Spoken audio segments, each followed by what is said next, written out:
प्यारे साथियों, नमस्ते। ढंग की बात के इस एपिसोड में आप सभी का स्वागत है। साथियों, मार्च का महीना चल रहा है और इस महीने में बहुत कुछ घटित हो रहा है। पिछले दिनों जब ममता दीदी अस्पताल में भर्ती हुई तो देश को ये लग गया था कि अब लोकसभा का चुनाव नज़दीक ही है। और जब तेज प्रताप यादव जी अस्पताल में भर्ती हुए तब तो उन्होंने भी इस बात पे मोहर लगा दी कि अब तो बस तारीखों का ऐलान ही बाकी है। लेकिन मुझे पीड़ा होती है जब ये विपक्ष वाले कहते हैं कि देश को तो तभी पता लग गया था जब हमने ये नाम बदलने वाली राजनीति जैसी 2019 में की थी। मैं हूँ चौकीदार, वैसी ही राजनीति हम नाम बदलने वाली 2024 में भी कर रहे हैं।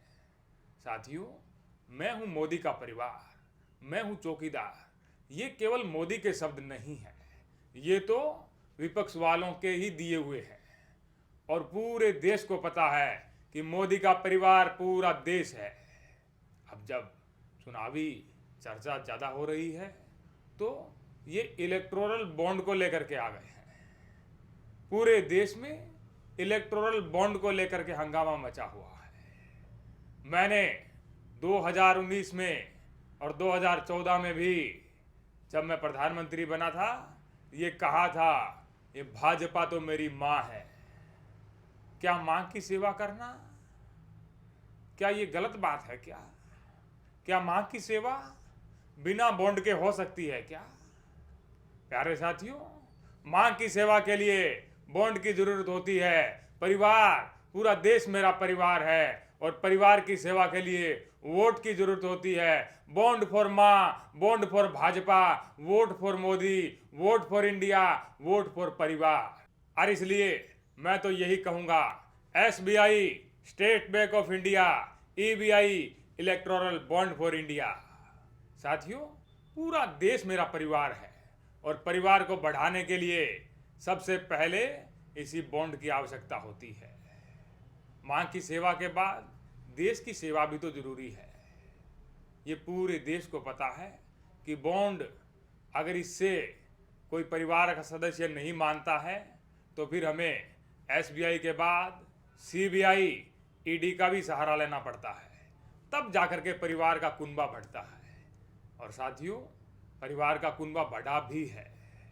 आपने देखा होगा 2014 के चुनाव में जो नेता हमारे परिवार में नहीं थे, आज चाहे वो बॉन्ड का जिक्र हो, चाहे वो CBI, ED हो, चाहे किसी भी प्रकार से हो, आज वो हमारे परिवार का सदस्य है। किस प्रकार से परिवार बढ़ता है ये मोदी अच्छे से जानता है। प्यारे साथियों, मोदी केवल चुनाव पर ही चर्चा नहीं करता है, परीक्षा पर भी मैंने चर्चा की थी। परीक्षा पर चर्चा के बाद मेरा कुछ समय पहले राजस्थान के श्रीगंगानगर में द नोबल स्कॉलर एकेडमी में जाना हुआ। यहाँ पर राष्ट्रीय सैनिक और राष्ट्रीय मिलिट्री स्कूल, RIMC देहरादून और नवोदय विद्यालय की तैयारी रिटायर्ड उच्च सैन्य अधिकारियों के मार्गदर्शन में करवाई जाती है। यहाँ पर लग्जूरियस कैंपस, ऐसी smart class, swimming pool, athlete track के साथ साथ क्रिकेट, फुटबॉल, बैडमिंटन जैसे सभी खेलों के लिए शानदार व्यवस्था है। यहाँ science computer lab with stock library, हर पल CCTV, शांत वातावरण में बालक बालिकाओं के लिए AC हॉस्टल जिसमें हाइजेनिक घर जैसे स्वाद वाले भोजन की भी व्यवस्था है। पिछले 3 वर्षों में अलग अलग मिलिट्री व सैनिक स्कूल में 40 से भी अधिक बच्चों का चयन करवा करके द नोबल स्कॉलर एकेडमी ने नया कीर्तिमान स्थापित किया है। मित्रों, आप भी अपने बच्चों को मिनिस्ट्री ऑफ डिफेंस द्वारा संचालित ऑल इंडिया सैनिक स्कूल एवं राष्ट्रीय मिलिट्री स्कूल में भेजना चाहते हैं तो इस संस्थान में तैयारी जरूर करवाइएगा। मेरे प्यारे देशवासियों, पिछले दिनों हमने क्रिएटर अवार्ड देने की शुरुआत की थी। पूरे देश में क्रिएटरों में खुशी की लहर दौड़ गई थी। पूरे देश में ये बात फैली थी कि मोदी जी क्रिएटरों को सम्मानित कर रहे हैं। बहुत कम लोगों को ये पता है कि हमने क्रिएटरों में राहुल गांधी जी को भी बुलाया था, तेज प्रताप जी को भी बुलाया था। पूरा देश जानता है कंटेंट क्रिएशन में इनसे ऊपर देश में कोई नहीं है। जब उनसे पूछा मैंने तो उन्होंने कहा कि ये सम्मान किसी और के लिए ज़रूरी हो सकता है, हमारे लिए देश ज़रूरी है, हमारे लिए मनोरंजन ज़रूरी है। देश का मनोरंजन होना चाहिए, सम्मान तो मिलता रहेगा।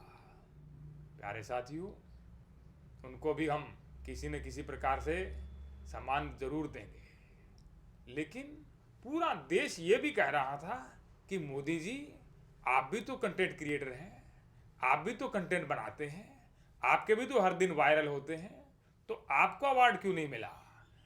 भाइयों बहनों, मोदी को भला कौन अवार्ड दे सकता है जी? मोदी तो खुद अवार्ड देने वाला है। लेकिन देश की आवाज़ भी मैं ज़रूर सुनता हूँ, और इसलिए मैंने बाइडेन जी से बात की है कि कोई इंटरनेशनल क्रिएटर अवार्ड हो जिसमें भारत से भी एक बंदा आना चाहिए, और भारत से जो एक व्यक्ति प्रतिनिधित्व करेगा वो कोई और नहीं, मोदी ही होगा। क्योंकि मोदी नेशनल क्रिएटर नहीं है, इंटरनेशनल क्रिएटर है, ये बात पूरे विश्व को पता है। प्यारे देशवासियों, कंटेंट क्रिएटर अवार्ड के बाद जो दो कंटेंट क्रिएटर एकदम से उभर के आए, रजत और राजवीर, पूरा देश उनकी लड़ाई पर नजरें गड़ाए रखा था। मुझे भी ये जब जानकारी प्राप्त हुई तो मैंने भी वो कब लड़ेंगे, कहाँ पहुँचेंगे, किसने क्या कहा, मेरी पूरी नज़रें उन पर थी और हम सबको मज़ा भी आ रहा था। लेकिन भाइयों बहनों, पूरे देश को ये लगा कि ये पुलिस वालों ने बीच में आकर के लड़ाई को रुकवा दिया। ये सत्य नहीं है।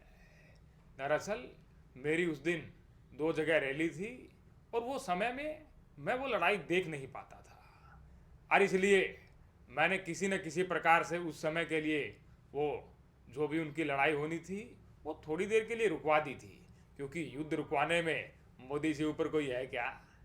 ये तो बड़े बड़े युद्ध मोदी रुकवा सकता है। लेकिन मुझे पीड़ा तो तब हुई जब युद्ध रुकवाने के बाद में उन दोनों ने आपस में समझौता कर लिया। मोदी ये तो नहीं चाहता है जी, वरना मोदी युद्ध रुकवा करके समझौता भी तो करवा सकता है। लेकिन प्यारे साथियों, उन दोनों कंटेंट क्रिएटरों को मेरी तरफ से शुभकामनाएं। देश में मैं जब देखता हूँ 2047 की मैं बातें करता हूँ तो मुझे गर्व महसूस होता है कि ये देश के युवा हैं जी। इस प्रकार के युवाओं के लिए 2047 की मोदी तैयारी कर रहा है। बहुत बहुत धन्यवाद।